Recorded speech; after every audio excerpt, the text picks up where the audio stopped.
આ ગુનાના આરોપી અને કહેવાતા વેપારી બિલ્ડર મનીષ મોહનલાલ કારિયા અને સંજય ભંડારીએ બંને આરોપીએ ભેગા મળી ગુનાહિત પૂર્વ આયોજિત કાવતરું રચી કામે ફરિયાદી રમાબેન નવનીતરાય મહેતા કે જેમને સારા બાંધકામ વાળું મકાન સસ્તા ભાવે મળી રહે તે માટે તેમના સંપર્કમાં આવતા પોતા જે આરોપી છે મનીષ કારિયા તેમને પૂંજન ઇન્ફ્રાસ્ટ્રક્ચર નામની પોતાને પેઢી હોય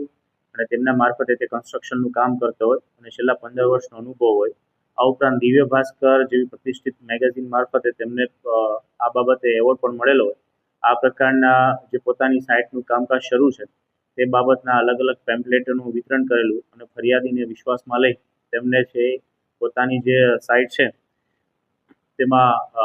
રોકાણ કરવા માટે અને મકાન લેવા માટે એ વિંગ અને બી વિંગના છે કુલ મળીને 48 લાખ રૂપિયામાં સોદો નક્કી થયેલો અને ફરિયાદીએ તેમના વિશ્વાસમાં આવી અને જો એડવાન્સ રૂપિયા આપશે તો તેમને 2 લાખ રૂપિયાનો ફાયદો થશે તેવું જણાવતા ફરિયાદીએ પોતે આરટીજીએસ મારફતે કુલ 35 લાખ રૂપિયા જેવી માતબાર રકમમાં જે આરોપીઓ છે તેમને ચૂકવી આપેલ.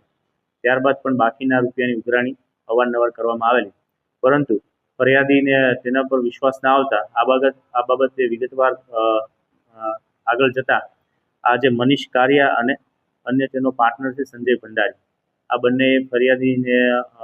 સાથે છેતરપિંડી કરી અને પોતે જે રૂપિયા રોકેલા તે લઈ અને પોતાના મોબાઈલ નંબર બંધ કરીને નાસી ગયેલા. આ બાબતે ફરિયાદીએ વધુ તપાસ કરતા અન્ય લોકો સાથે પણ આ પ્રકારે છેતરપિંડી થયેલી હકીકત સામે આવતા બી ડિવિઝન પોલીસ સ્ટેશનમાં ભારતીય ન્યાય સંહિતાની કલમ 316, 318(2) અને 61(2) મુજબ છે ગુનો દાખલ કરવામાં આવેલો છે, જેમાં ફરિયાદી સાથે કુલ 35 લાખ અને ફરિયાદી સિવાયના અન્ય 19 જેટલા લોકો સાથે કુલ 2,03,00,000 કુલ મળીને 2,43,00,000 જેટલી રકમનું છે એમને છેતરપિંડી અને ગુનાહિત કાવતરું કરી વિશ્વાસઘાત કરેલો, જે બાબતે છે ગુનો દાખલ કરવામાં આવેલો છે. હાલ આરોપીઓ બંને વોન્ટેડ હોય તેમને શોધવા માટે ક્રાઇમ બ્રાન્ચ, એસઓજી અને બી ડિવિઝનની પોલીસ સ્ટેશનની ટીમો મારફતે ટેકનિકલ સર્વેલન્સ અને હ્યુમન સોર્સિસની તપાસ શરૂ છે. સર, આમાં એવી જ વાત આવે કે લોકોને અપીલ કરશો કે આમાં કોઈ હજુ લોકો ફસાયા હોય તો આપણા માધ્યમથી જુનાગઢ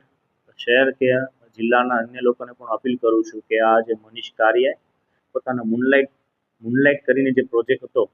તેમાં કુલ ફરિયાદી અને અન્ય 19 એટલે કુલ મળીને 20 લોકો સાથે જે છેતરપિંડી કરી છે, આ સિવાયના અન્ય લોકો પણ હોઈ શકે. તો એમાં આપણી પાસે પણ જો આ પ્રકારે કોઈ ડીજી બ્લોકના નામે કે અન્ય કોઈ આ ફ્લેટ સસ્તા ભાવે આપવાના નામે છેતરપિંડી કરી હોય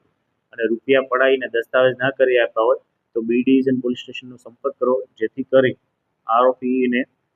વધુમાં વધુ પુરાવા ભેગા કરી અને નામદાર કોર્ટમાં રજૂ કરી શકાય.